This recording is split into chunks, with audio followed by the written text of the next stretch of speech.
પરમાત્મા શ્રી કૃષ્ણની આહ્લાદિકા શક્તિ તેજ રૂકમિણીજી છે. જગતનો આધાર શ્રી કૃષ્ણ છે.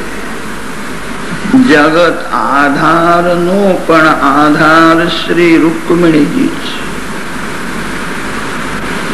આધાર શબ્દમાં આધાર શબ્દ મેળવો, રાધા રાધા રાધા થાય. શ્રી રાધાજી શ્રી રૂકમિણીજી તત્વથી એક જ છે. જગતને આનંદ શ્રી કૃષ્ણ આપે છે.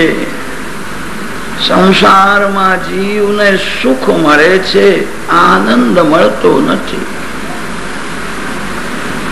આનંદ ભગવાન આપે છે. જગતને આનંદ આપનાર ભગવાનને પણ આનંદ આપનારી ભગવાનની આહ્લાદિકા શક્તિ એ જ રૂકમિણીજી. શ્રી રૂકમિણીજી મહાલક્ષ્મીનું સ્વરૂપ છે. જગતની માં છે. માને દયા જ આવે છે. દીકરો ગમે તેવો હોય, પિતા કોઈ વખત ક્રોધ કરે છે, માને ક્રોધ આવતો નથી. એક સાધારણ માતામાં પણ દયા દેખાય છે. રૂકમિણીજી તો જગન માતા છે. ભાગવતમાં એવું વર્ણન આવે છે, શ્રી કૃષ્ણ ભગવાનને કોઈ કોઈ વખત ક્રોધ આવે છે. રૂકમિણી માતાને કોઈ દિવસ ક્રોધ આવ્યો નથી. એમને દયા જ આવે છે. ભગવાન ક્રોધ કરે છે. ભગવાન ક્રોધ ક્યારે કરે છે? માનવ જયારે મર્યાદા છોડે છે, અતિ સુખ ભોગવે છે, ત્યારે ભગવાનને ક્રોધ આવે છે. ભગવાન કૃપા કરીને માનવને સંપત્તિ આપે છે. કૃપા કરીને ઘરમાં બધી અનુકૂળતા કરી આપે છે. અનુકૂળ પરિસ્થિતિમાં વધારે ભક્તિ કરશે. બધી અનુકૂળતા હોય તો વધારે પરોપકાર કરશે. પરોપકાર કરવા માટે, અતિશય ભક્તિ કરવા માટે ભગવાન સંપત્તિ આપે છે. જીવ એવો દુષ્ટ છે, અતિ સંપત્તિ મળે ત્યારે અતિ સુખ ભોગવે છે, ભગવાનને ભૂલી જાય છે, મર્યાદા છોડે છે, અતિ સુખ ભોગવે છે, ત્યારે ભગવાનને ક્રોધ આવે છે. હવે દયા નહીં કરું, સજા કરીશ. ભગવાન અનેક વાર સજા પણ કરે છે.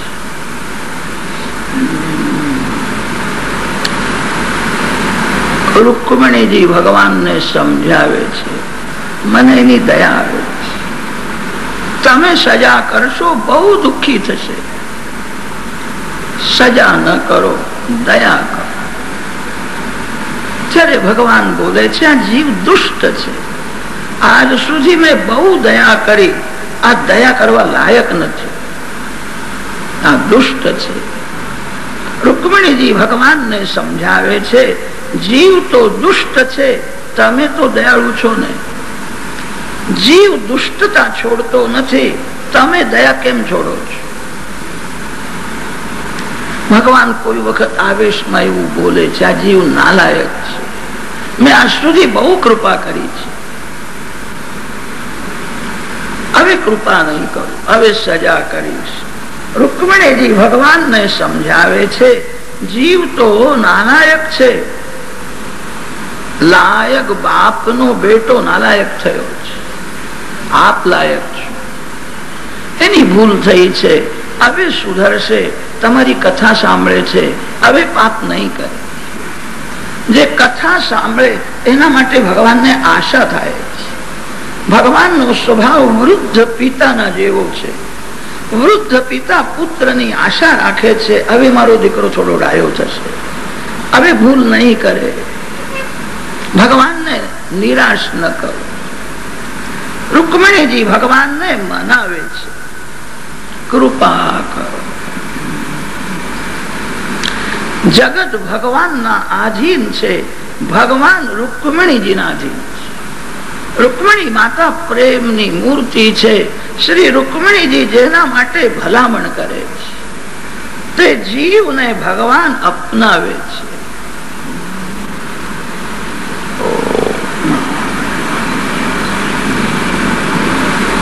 જીવાત્માને શ્રી કૃષ્ણનો વિયોગ થયો છે. શ્રી કૃષ્ણથી વિખૂટા પડેલા જીવોનો શ્રી કૃષ્ણ સાથે સંયોગ સિદ્ધ કરાવનાર ભગવાનની કૃપા શક્તિ એ જ રૂકમણી છે. રૂકમણી માતાને બધાની દયા જ આવે છે, ગમે તેવો જીવ હોય. છોકરો બહુ નાલાયક હોય તો બાપ એને ઘરમાંથી કાઢી મૂકે છે. ગમે તેવો નાલાયક દીકરો 12 વાગે ઘરમાં આવી જાય, એને કરેલા પાપના માટે થોડો પસ્તાવો થાય, માના આગળ હાથ જોડીને ઉભો રહે, એના આંખમાં 2 આંસુ આવી જાય, માં બધું ભૂલી જાય. માને પછી પુત્રની કોઈ ભૂલ દેખાતી જ નથી. એક સાધારણ માતામાં એવી દયા છે. રૂકમણીજી જગન માતા છે. રૂકમણીજી મહાલક્ષ્મી છે. જીવાત્માનો પ્રભુ સાથે સંયોગ સિદ્ધ કરાવે છે. મહાલક્ષ્મી રૂકમણીજીની કૃપા વિના જીવ નારાયણના ચરણમાં જઈ શકે નહીં. જીવને ભય લાગે છે. જેણે પાપ કર્યું છે ઘબરાય છે, ભગવાન મને સજા કરશે. રૂકમણી માતા જેના માટે ભલામણ કરે છે એ જીવ ભગવાનના ચરણમાં જઈ શકે છે. પ્રથમ રૂકમણીજીના ચરણમાં વંદન કરો. નારાયણ લક્ષ્મી એવું બોલતા નથી, લક્ષ્મી નારાયણ બોલે. રામ સીતા એવું બોલતા નથી, સીતા રામ બોલે. કૃષ્ણ રાધા એવું લોકો બોલતા નથી, રાધા કૃષ્ણ. પ્રથમ માના ચરણમાં વંદન.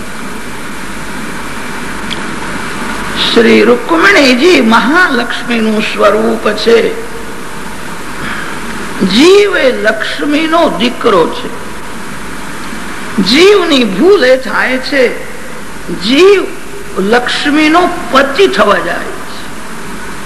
લક્ષ્મી ના પતિ એક નારાયણ છે. માનવ એવું સમજે છે આ બધું મેં કમાવ્યું છે. લક્ષ્મી મારી છે એવું સમજે, એને લક્ષ્મી ખાડામાં ફેંકે છે.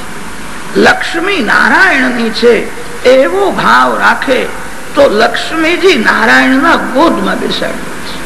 બાળક થવું સારું છે, કોઈ દિવસ ધણી થવાની ઈચ્છા રાખવી નહીં.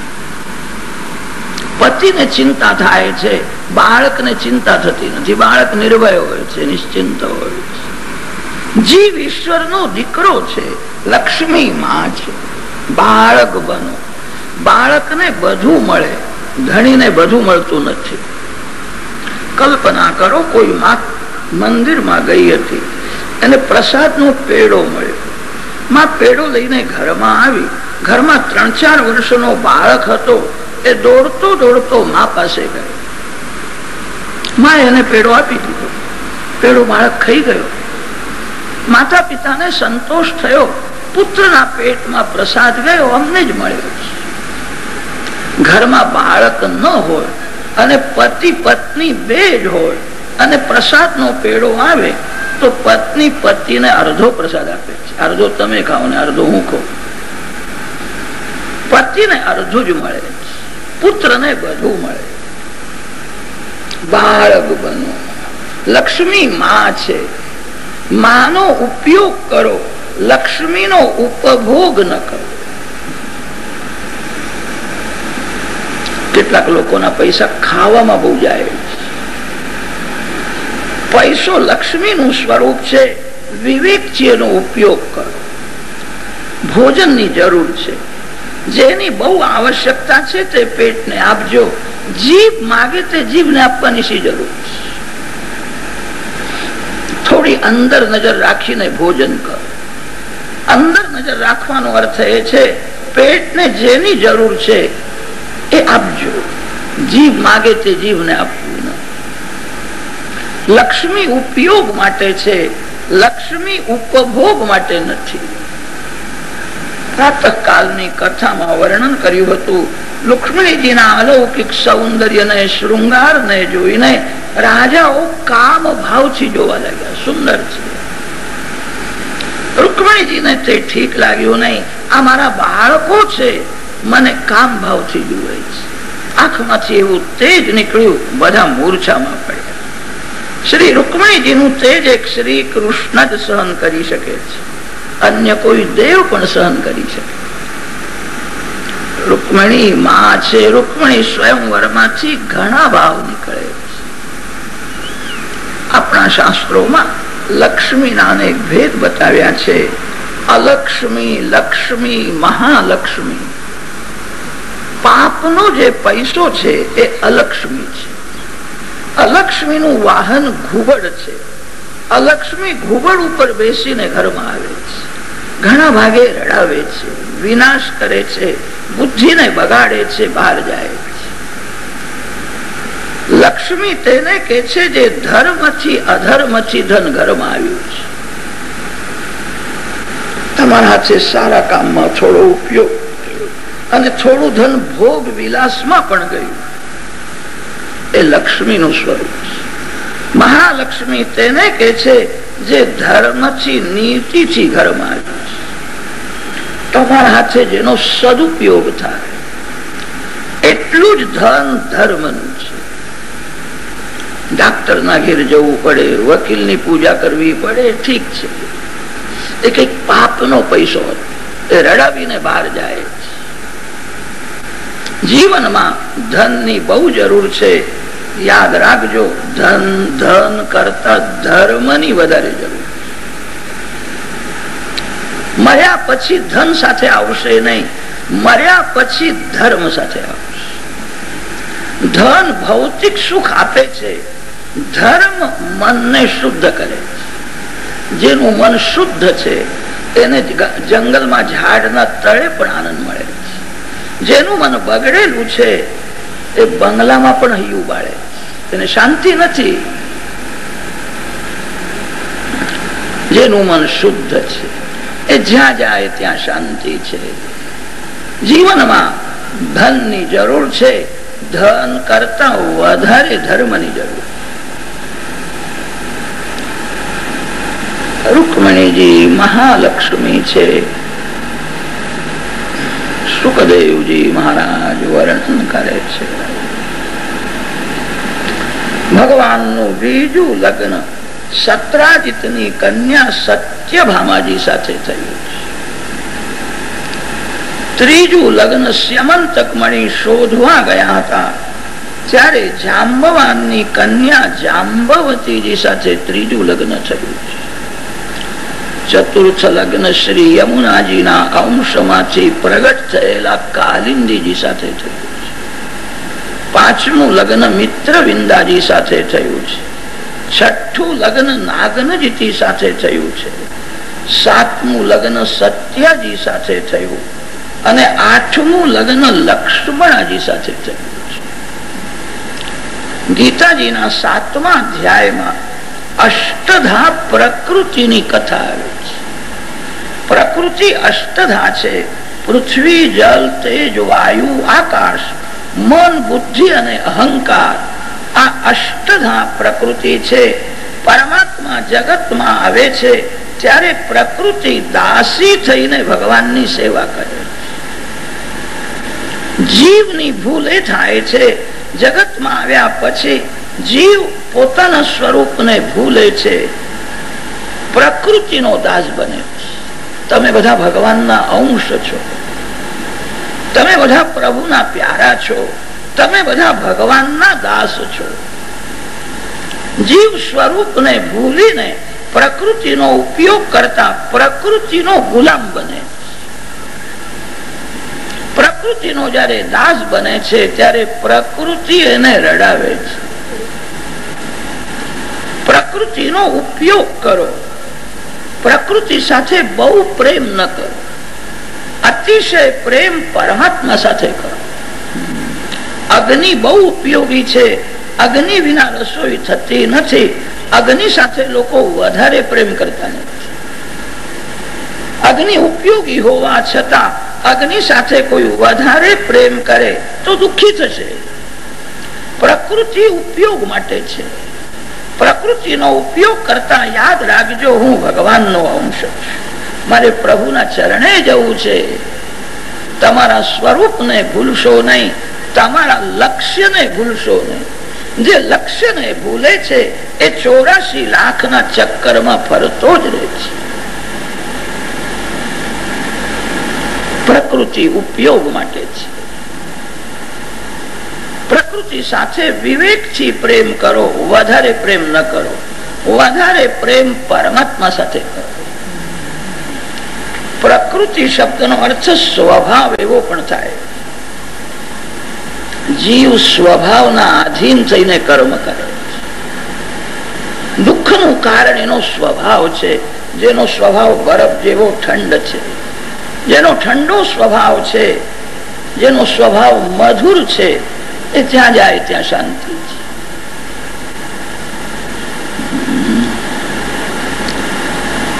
માનવના દુઃખનું કારણ ખરાબ સ્વભાવ છે. માનવ સમજે છે મને ક્રોધ બહુ આવે છે, હું અતિ કામી છું, મારો સ્વભાવ બહુ ઉતાવળિયો છે, મને ઉતાવળ બહુ થાય છે, ઉતાવળમાં હું ગમે તેવું બોલું છું, ગમે તે કરું છું. સ્વભાવ સુધરતો નથી. તમે 4 ધામની યાત્રા કરો, તમારો સ્વભાવ નહીં સુધરે. તમે યજ્ઞ કરો, દાન આપો, સારું છે, પુણ્ય વધશે, સ્વભાવ નહીં સુધરે. બહુ પુસ્તકો વાંચે, એનું શબ્દ જ્ઞાન વધે છે, સ્વભાવ સુધરતો નથી. સ્વભાવ સુધારવાનો એક જ ઉપાય છે.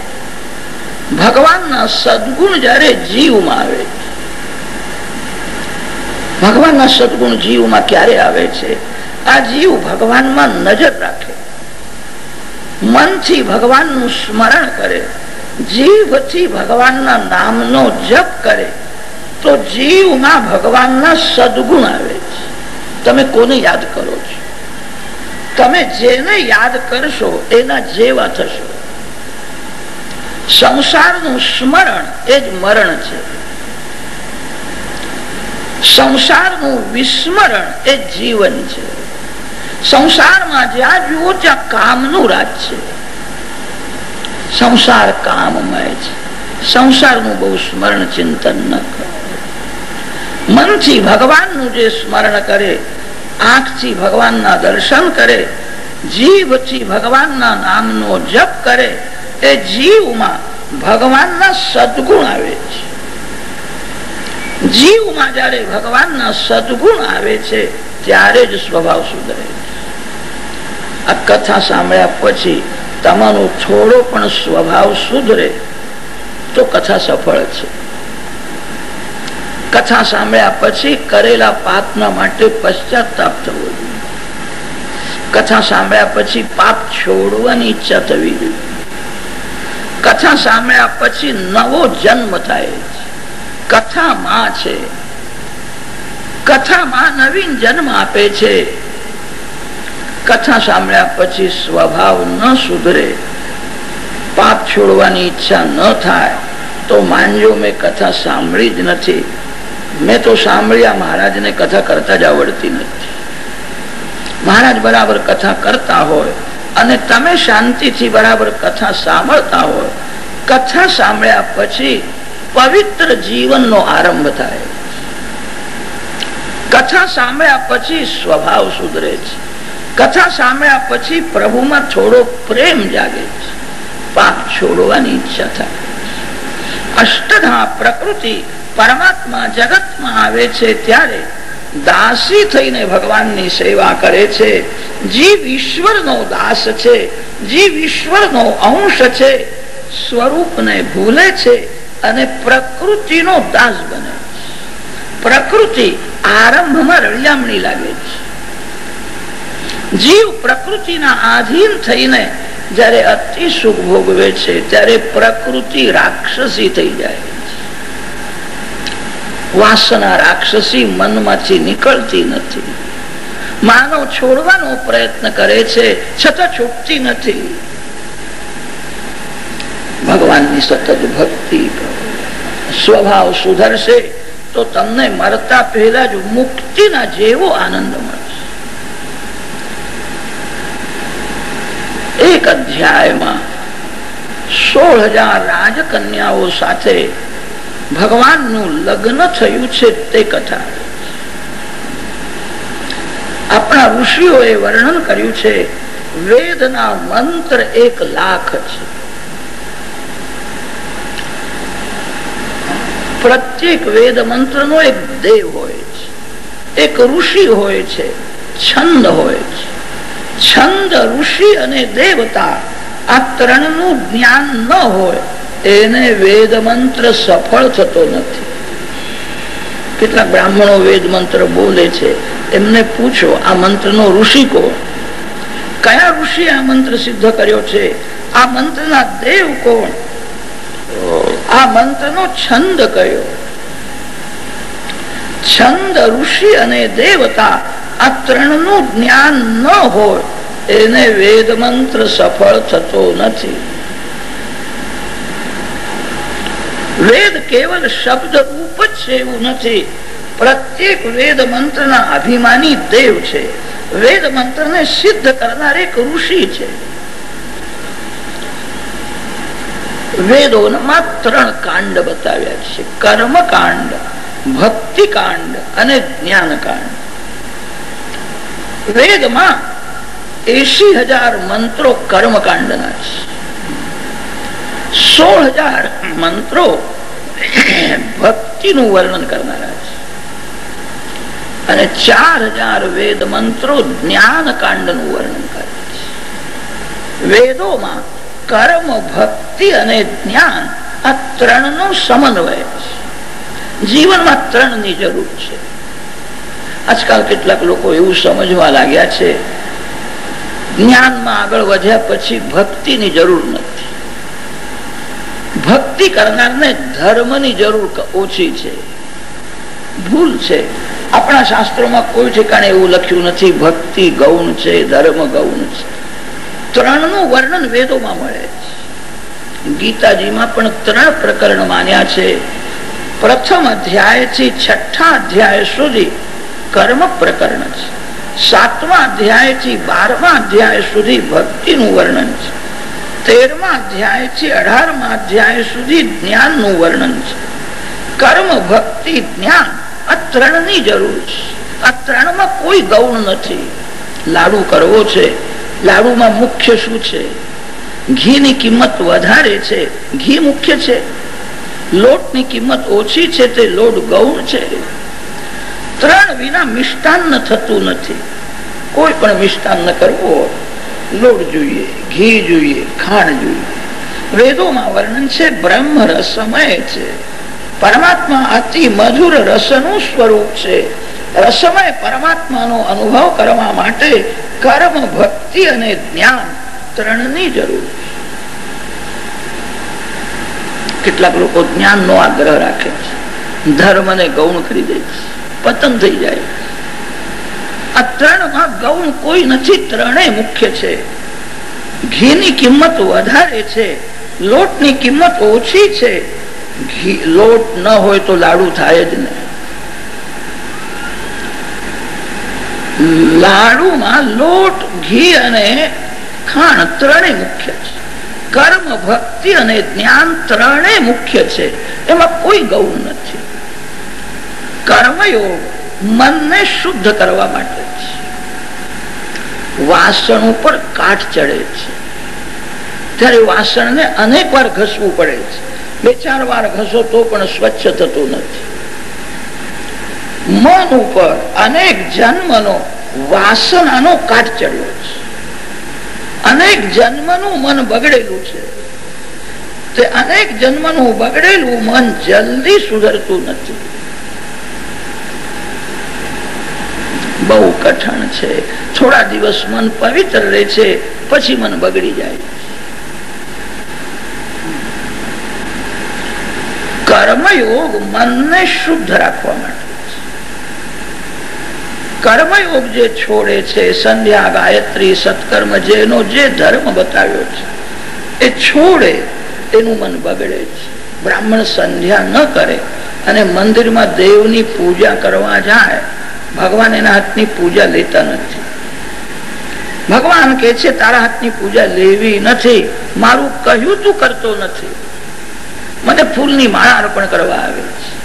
જેનો જે ધર્મ પ્રભુએ નક્કી કર્યો છે, ભગવાનની આજ્ઞા સમજીને એ ધર્મનું પાલન કરે, ધર્મ છોડવો નહીં. ભાગવતમાં એવું લખ્યું છે, દેહ ભાન છે ત્યાં સુધી ધર્મની જરૂર છે. જેને યાદ જ આવતું નથી કે હું પુરુષ છું કે સ્ત્રી છું, જે શરીરથી અલગ જ રહે છે, એવા મહાપુરુષો પણ સમાજમાં હોય તો જગતને શિક્ષણ આપવા માટે પણ ધર્મ પાળે છે. કર્મયોગ મનને શુદ્ધ કરવા માટે છે, ભક્તિ યોગ મનને એકાગ્ર કરવા માટે છે. વેદોમાં કર્મકાંડનું વર્ણન વધારે છે, 80,000 મંત્રોમાં કર્મકાંડનું વર્ણન છે. કર્મયોગથી મનને શુદ્ધ કરવું છે. મન શુદ્ધ થયા પછી મનને ભગવાનમાં એકાગ્ર કરવું છે. મનની એકાગ્રતામાં આનંદ પ્રગટ થાય છે. મન ભગવાનમાં જયારે સ્થિર થાય છે ત્યારે જ ભગવાનનો આનંદ મળે છે. ભક્તિ યોગ મનને એકાગ્ર કરવા માટે છે. ભક્તિ કરવાનો અર્થ એ છે મનને ભગવાનના નામમાં રાખો. નામમાંથી મન હટી જાય તો મનને ભગવાનના સ્વરૂપમાં રાખો. ભગવાનનું સ્વરૂપ અને ભગવાનનું નામ આ બેને છોડીને મન કોઈ ઠેકાણે જાય નહીં. ભક્તિ યોગ મનને એકાગ્ર કરવા માટે છે અને જ્ઞાન સર્વમાં ભગવાનના દર્શન કરવા માટે. તમે જે દેવની પૂજા કરો છો એ દેવ તમારા ઘરમાં જ બેઠા છે. તમારા ભગવાન સર્વશક્તિમાન છે. તમારા ભગવાન સર્વનો આધાર છે. તમારા ભગવાન સર્વમાં વિરાજેલા છે એવો વિચાર કરવાથી પ્રભુમાં પ્રેમ વધે છે. જ્ઞાન સર્વમાં ભગવાનના દર્શન કરવા માટે છે.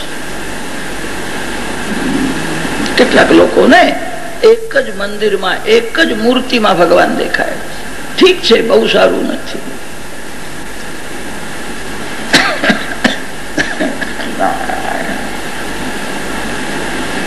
કર્મ, ભક્તિ અને જ્ઞાન આ ત્રણની જીવનમાં જરૂર છે.